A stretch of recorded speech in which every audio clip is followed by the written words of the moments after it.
Yo, welcome back to the EPM show, all things enterprise performance management. We're doing our best here to try to give you an unfair career advantage by listening to this show. And I'm Blake Bozarth, your host, and my co-host, Chad Pike. How you doing, man? What's up, everybody? I'm good, man. How are you?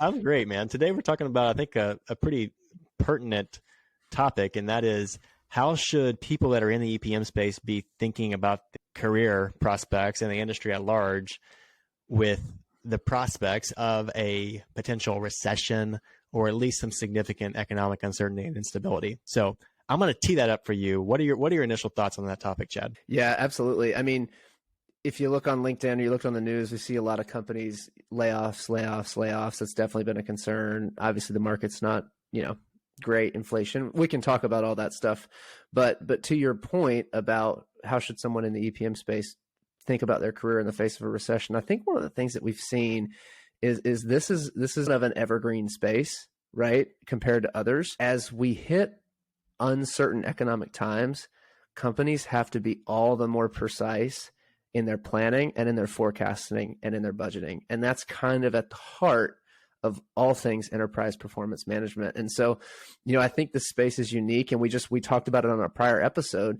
There's a report from Technavio that said there's estimated $2.2 billion worth of growth in enterprise performance management between now and 2026. And that was released a week ago in the midst of everything that we have going on. So the short answer is I think people should feel as secure as they probably can if you're in this space. And if you're looking to get into this space, it's a great time because of the stability that we're seeing combined with the future growth prospects. So that's my thoughts. What about you, Blake? I just give you a minute and a half and you just, I think, summarized it incredibly well. But I like what you said there at the end, Chad, which is the stability combined with the significant growth prospects.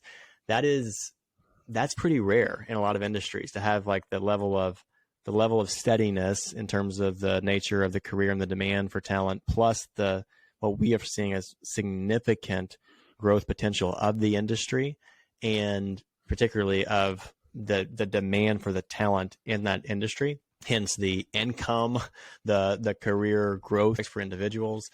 And so I agree with you. When you look at the data, the amount that companies invest into planning and EPM, the way we classify EPM, enterprise performance management, it actually goes up during economic uncertainty. So during the COVID crisis, companies started investing more actually in these capabilities. The number of EPM users inside companies went up.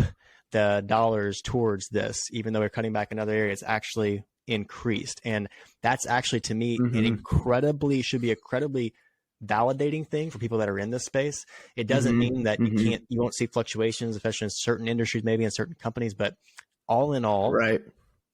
If you're looking for something, if you value safety, actually, that's one reason why I'm super bullish on this as a career for people who are thinking about it, even out of college. I have a little brother who's coming out of college, and we've talked a lot about this because I'm like, hey, there's a lot of ways the economy can go. You could go a lot of different ways with your career. Ultimately, he feels drawn, even though I'm kind of biased towards the space now. But if stability is something people are valuing, safety, along with significant growth potential and especially rapid growth, like we're seeing again within 2 to 3 years from graduated college to getting a full-time role, and you're going from maybe 80 to 90 on the low end to 120 to 150K on the higher end within 2 to 3 years. That's pretty incredible. And then we're seeing people within the next 2 to 3 years that are upwards of 200K OTE. And that's a very, very special career that you had that kind of stability without having a grad school behind your name. You had that kind of stability, but you also have that kind of rapid growth potential. That's a pretty special mix. I mean, Blake, like what I heard you just say is if I'm a 22-year-old coming out of school, if I work hard and seek to hone my craft, within 5 years, I could be grossing 200K at 27 years old. And we're seeing it. We're absolutely seeing it. This is not made up stuff. And you can do it with just a bachelor's degree. And then in some cases, as long as you have the ability, I wish that certain companies, most companies, I wish that they didn't actually have the formal degree requirements, because what they care about is, are you a critical thinker? Do you have high character, good work ethic? And can you bring this kind of modeling capability and talent and then strategic ability to our company? And you don't have to have a degree for that. And anyways, it's a separate soapbox. Maybe we can do a different episode on that someday.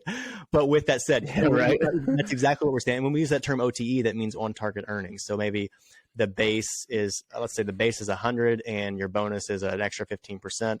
Your OTE would be 115. But we're seeing such incredible rates of growth inside this industry, and the demand for the talent, especially, we harp on this, but especially for talent that's not only sound technically, but that also can be strategic, can think holistically about solutions and help connect dots inside, and can lead transformation, whether they have direct reports or not. They're people that have soft skills, they have influencing ability.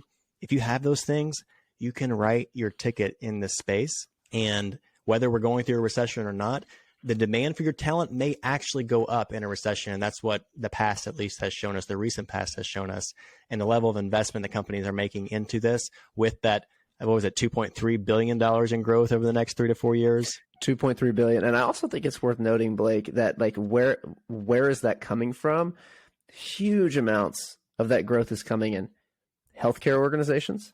So large companies that are focused on healthcare, banking, financial services, and insurance.